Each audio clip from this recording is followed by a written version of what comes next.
This is Table Talk with Sid. I'm Sid, professional LA choreographer, former Olympic level gymnast, soccer player. I've turned life improvement motivational speaker. I absolutely love helping people create the life they choose.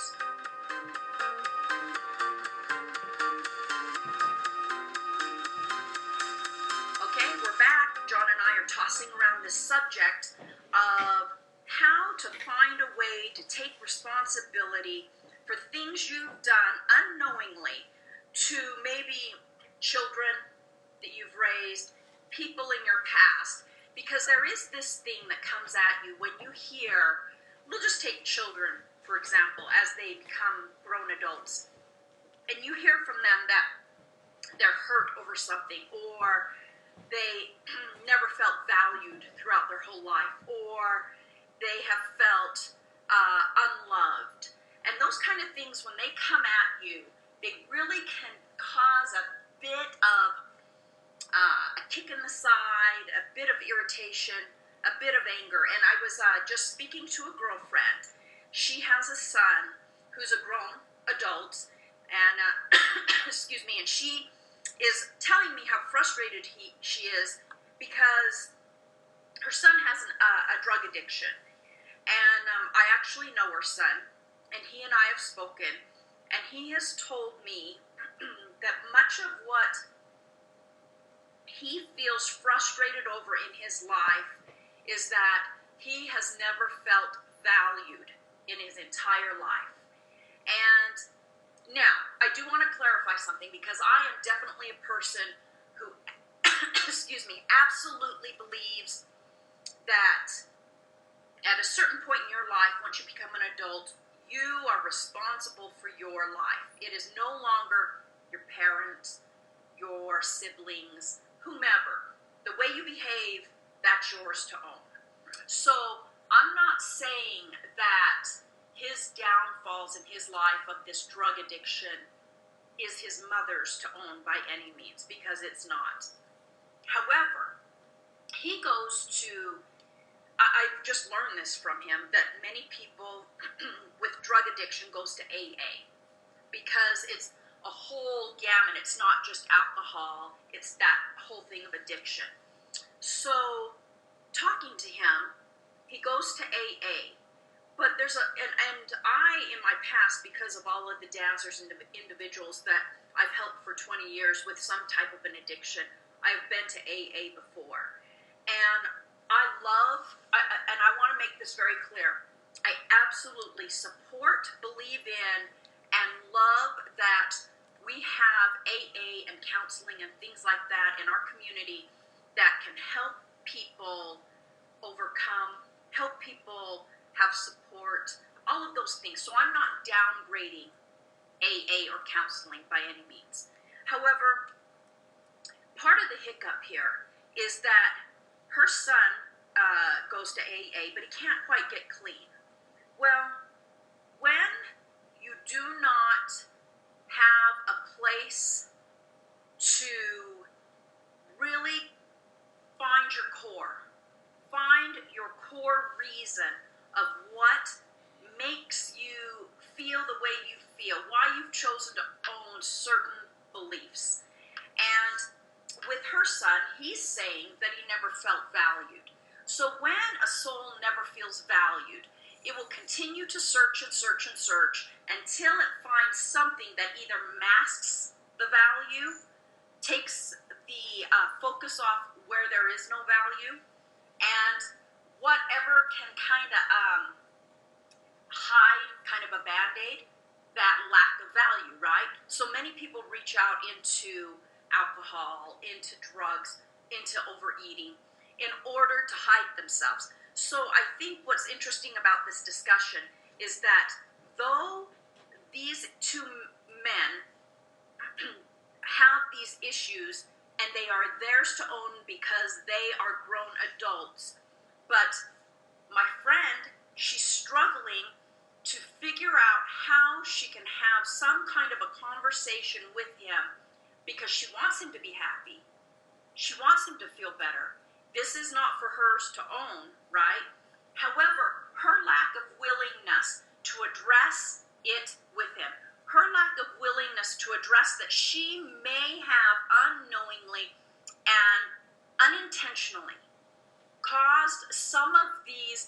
issues. Once again, he's responsible. However, there are certain things that we do as people, certain things we do as parents unknowingly that may contribute to some of the downfall in our children. So, if this woman could find it within her heart to understand that when you take responsibility for things you may have done in your life at any time, it's not saying you failed.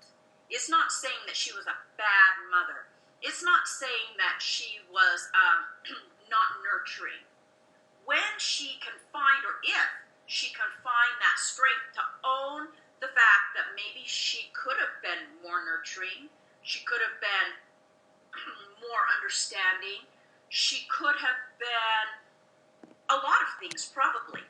But once she can allow herself, because she doesn't want to listen to him, she's saying that he is trying to find excuses, as he always does, in her opinion, that he is always pointing fingers at everyone else, which could be true. A lot of people with addiction have a tendency to do that.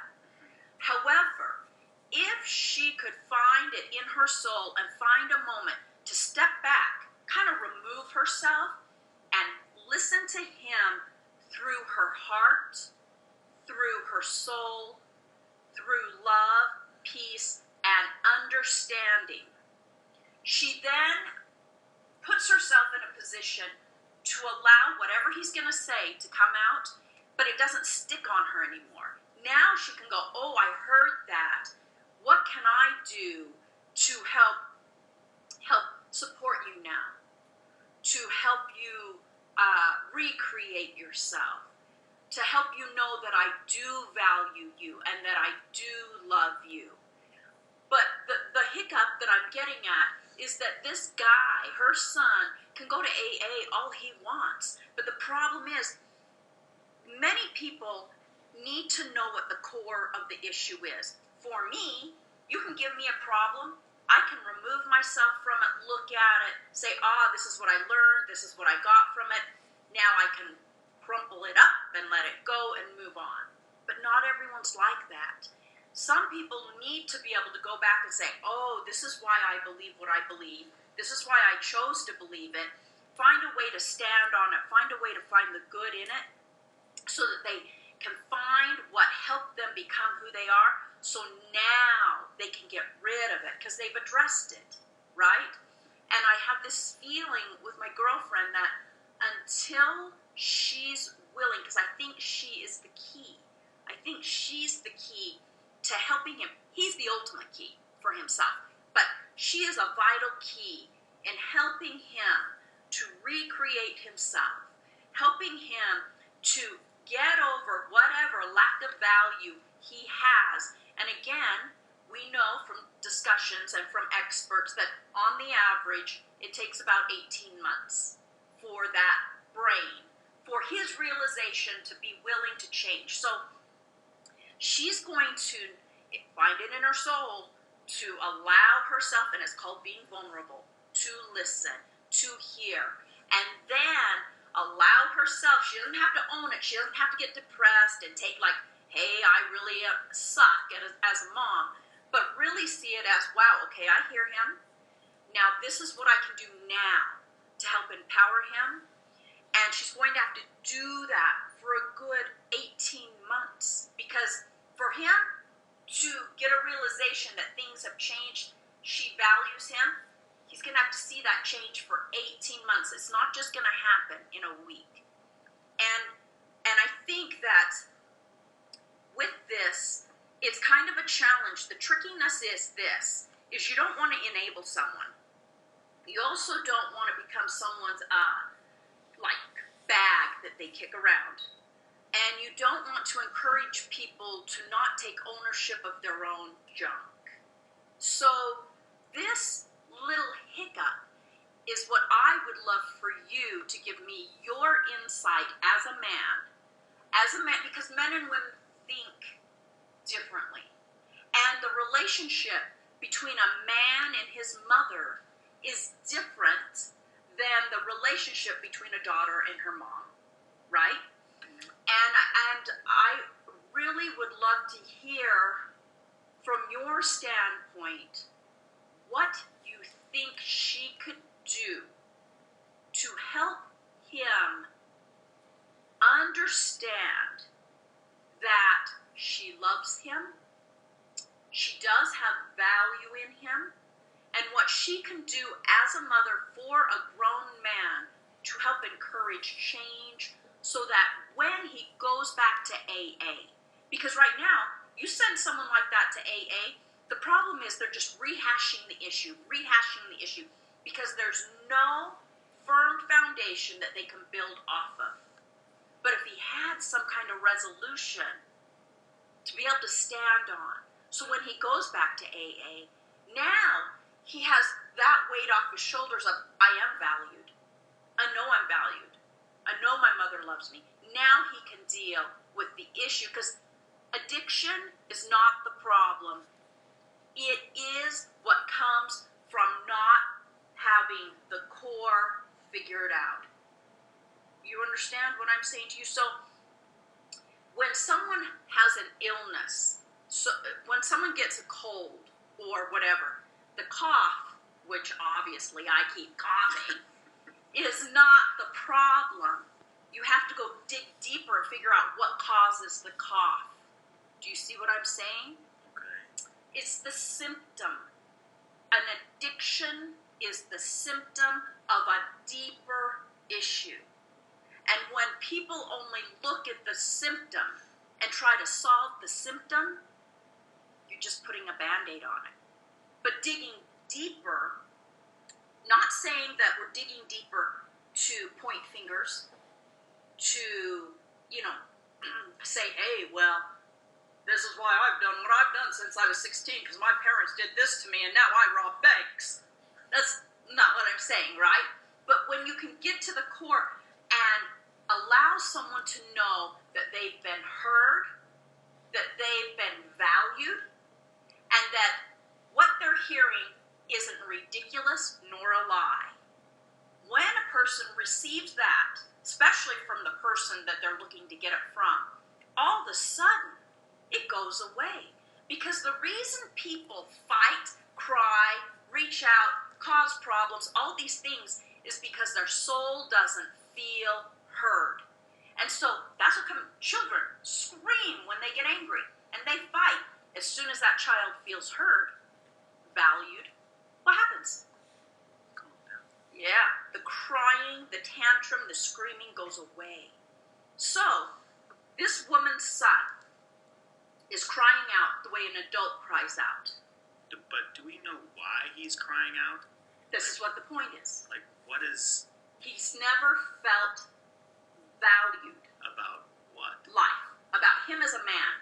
Him as an individual. Because he says he felt that way. For example, he doesn't get recognition for going to school and passing a test, or he doesn't get any acknowledgement for maybe being creative around the house. No, he says he doesn't feel valued, like he's never feels like he's ever enough. He's never good enough at anything. So she's constantly, or she was constantly ridiculing him for doing things and maybe not doing them well. Maybe so, because remember, we're hearing this from one standpoint, this mother, right, who sees it that she's a strong woman, she's outspoken, she stands her ground, okay? So she's seeing it one way, and many people who are like that, which I am one of them, okay? I am not by nature reach out and hug everyone. I am absolutely by nature stand my ground, tell you how I feel, blah, blah, blah. But as life has gone on, and I've been on the earth, and I've been raising children, I have learned that sometimes the greatest form of strength is silence, is patience, is acceptance, is a hug, those things. So what I'm saying, this woman, if we know her personality, she more than likely parented that way, right? Not intentionally being too critical, but more than likely being too critical. Too critical. In life in general. So then here's the this boy never feels enough because everything he does is wrong. It's, wrong, not quite right. You see what I'm saying? Mm-hmm. Yeah, it's like, I guess it's hard for me to relate to that because my parents weren't like that. Do you know someone who was? No. And the only thing that can even remotely come close to that, I think, is when I used to work for the college paper and I would constantly get ridiculed about, well, in the beginning I would get ridiculed about photographs I would take. And he would, say, well, I need a picture of this. I need a picture that looks like that, or looks like this, or has this in it. And he would always, my editor-in-chief, basically, who ran the show and would have to oversee everything before I went into the paper, he would look at my photographs in the beginning and just tell me, okay, this is what I need, this is what I need. I can't use this in the paper. And he was very ruthless almost in his critique. And he would say, he would just say, this is garbage. I can't use this. So if you relate that, let's hypothetically say, if you were to have that, even if it's not your parent, let's say that was in your life on a consistent basis from very little, because regardless if he means to or doesn't mean to, not always, but often, some people just do it on purpose, but often people don't realize what they're doing. Right. And therefore, that's just what they do. But if you were to have that on a consistent basis from being young, when you're developing yourself, all the way to a grown man, what would that do to you? I don't know. I think it would come down to the individual. That is correct. And absolutely. Their strength or their limitations. Or the way they view things. Yeah, because for me, he said that so many times till finally I was like, I just had enough. And I would stay after hours and work on things over and over again. So let's hit upon that, because if this were a parent, you couldn't be done with him.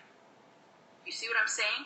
So you would, because I like that, you would stay late over and over to try to correct or do or whatever you needed to do to somehow get some kind of an approval from him.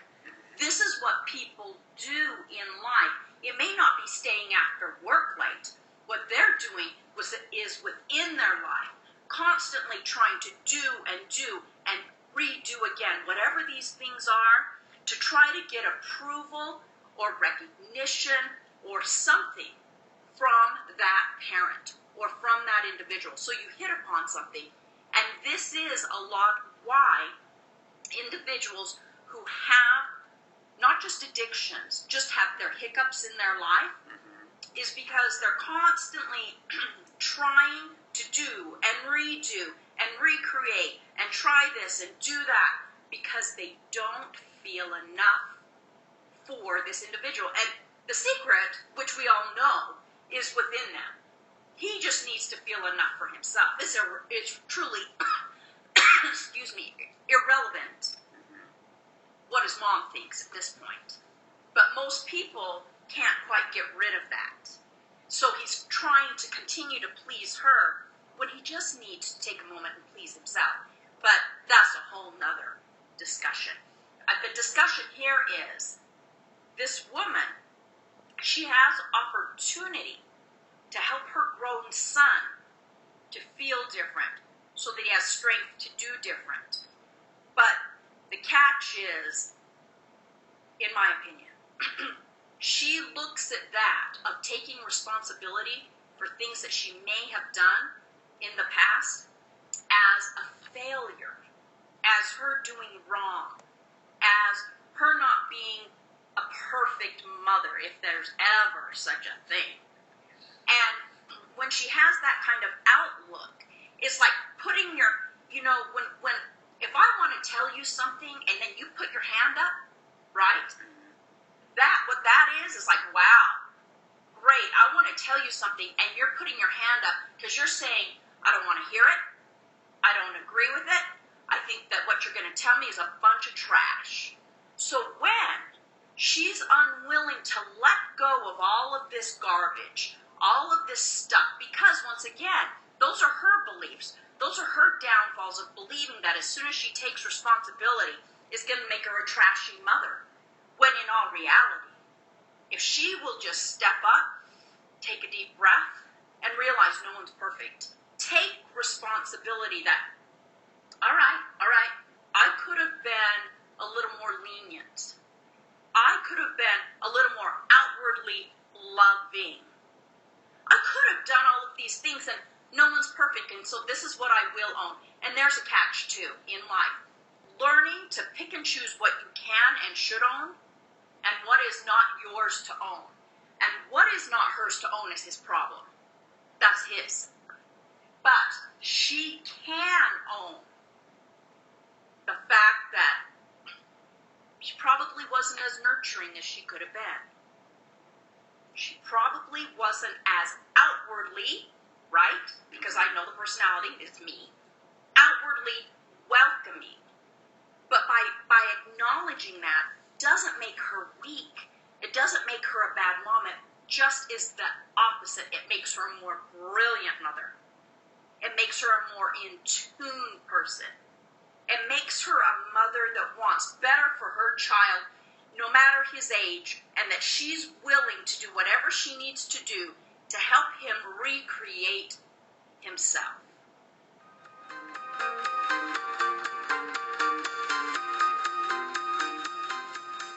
Hey, thanks again, everyone, for joining me.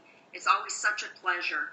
If you want to find me on another social media platform, you can find me on Facebook at Table Talk with Sid USA or Sydney Dawn N. Hall, Twitter at TTWSid or Table Talk with Sid, Instagram, Table Talk with Sid or Table Talk with Sid USA. When you're out in that world, make sure you're looking for the good. It will help your day bloom a little easier. Thanks again. Talk to you.